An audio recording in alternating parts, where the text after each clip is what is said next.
Bonjour à tous et bienvenue dans ce nouveau numéro de Startup Malewa. Actuellement, nous parlons de plus en plus d'entreprises tech, de startups dans la tech et dans le digital. Mais avons-nous un statut et un cadre légal en RDC pour toute entreprise tech? C'est parti. Bonjour. Bonjour. Bonjour. Bonjour. Bonjour. Bonjour.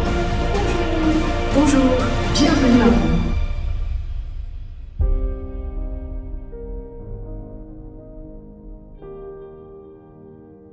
Je reçois aujourd'hui le professeur Madimba Kadimanzouzi et nous allons donc développer cette question du cadre légal des entreprises tech. Alors Madi, dis-nous, nous avons déjà en RDC un cadre légal pour toute entreprise, mais est-ce que nous avons réellement besoin d'un statut spécifique pour les entreprises dans la tech? J'aime beaucoup ce sujet parce que je pense que les entreprises de technologie sont un levier pour la RDC et ça nous permettrait aussi de trouver des solutions précises aux problèmes qui sont les nôtres. Pour l'instant, nous sommes de très grands utilisateurs de technologie, nous sommes de bons utilisateurs de technologie, mais ces technologies sont faites pour résoudre des problèmes d'ailleurs et nous les adaptons à nos propres problèmes.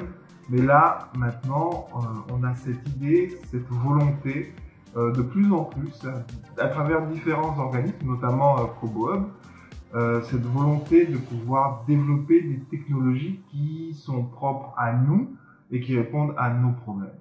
Donc c'est en ce sens que c'était très intéressant pour moi. Ok Madi, une approche très intéressante.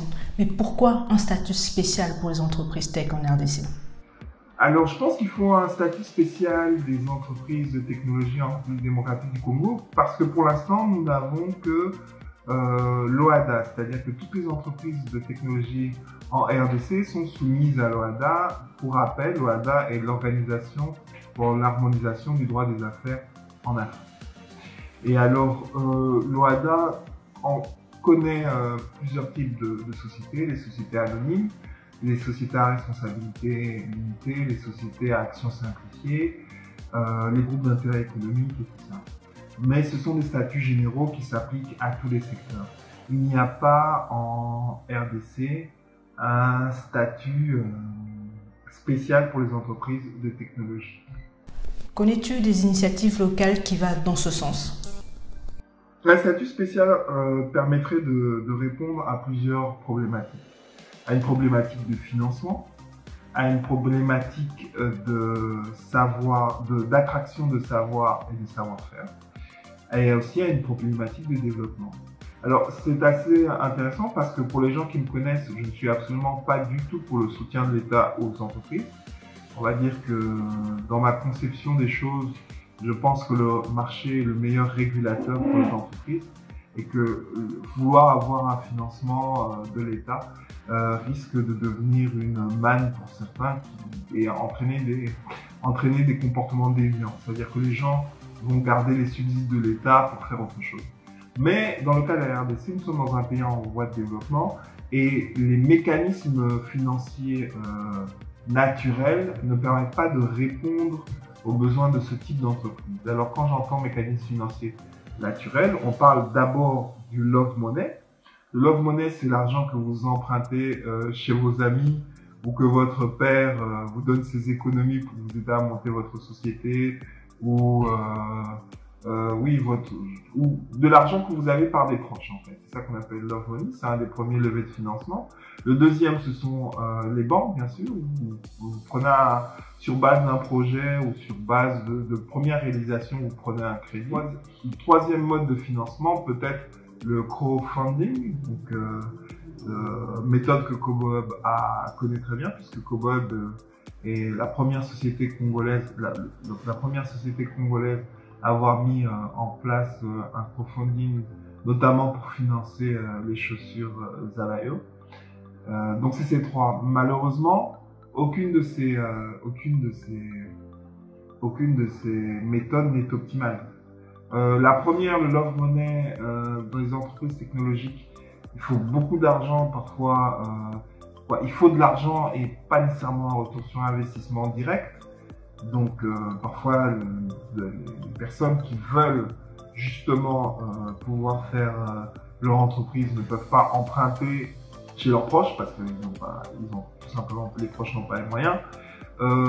Les banques sont assez frileuses d'aller sur le secteur des technologies, simplement parce que c'est pas un secteur à une rentabilité directe forte, parce que les capacités de prêt sont assez limitées.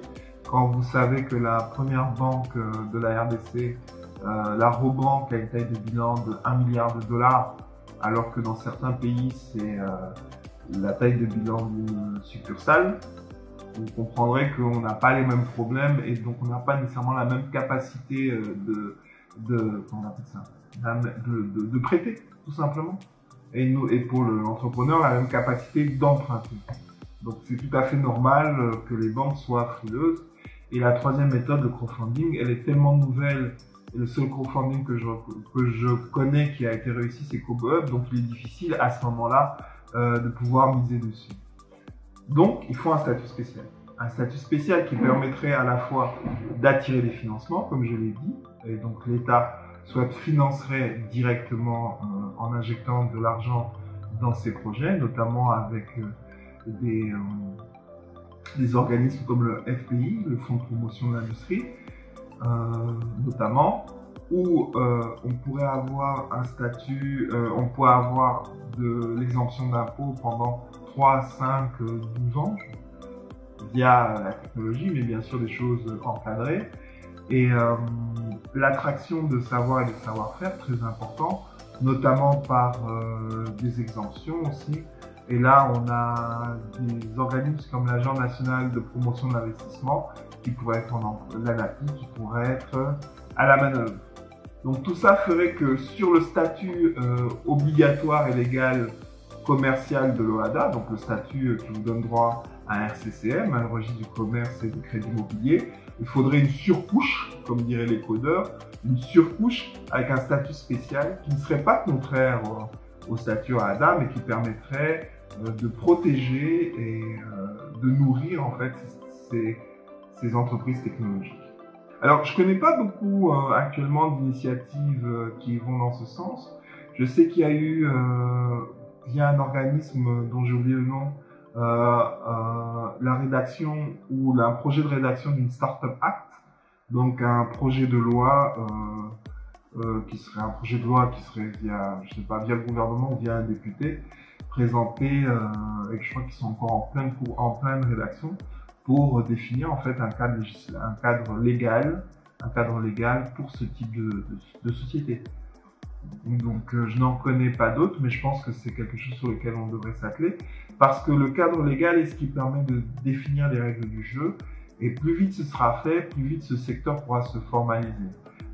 Il y a une association comme l'association des acteurs du numérique, ADN bien sûr, qui est aussi en train d'avoir une réflexion sur le statut des entreprises juridiques, mais à ce jour je ne sais pas où ils en sont. Donc il y a beaucoup d'acteurs qui réfléchissent sur la création d'un statut spécial et d'une proposition à faire à l'État ou au Parlement selon le mode de présentation de ce statut.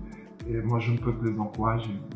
Je crois qu'il y a plusieurs moyens de développer un pays, et je pense que les nouvelles technologies, qui ne sont plus nouvelles puisqu'on les appelle comme ça, les technologies sont un moyen puissant, sont un moyen qu'on peut s'approprier pour des solutions pertinentes et innovantes. Je terminais en saluant l'initiative de KoboHub de faire ces minutes entreprises, parce que je pense que c'est une des choses qui manque le plus dans l'écosystème congolais, c'est la transmission des savoirs, et des savoir-faire. Non pas dans une démarche purement commerciale, ce qui n'est pas mauvais non plus, mais je pense que les acteurs gagneraient à plus se parler, à plus se donner des conseils, à plus se découvrir. Merci Madi pour cette belle analyse, et nous espérons que très bientôt nous aurons en RDC un cadre légal qui permettra aux entreprises, aux startups tech d'évoluer correctement et favorablement pour le développement de la RDC. Alors, vous avez des questions ou des suggestions, n'hésitez pas à les mettre en commentaire à ce post. Merci et à très bientôt.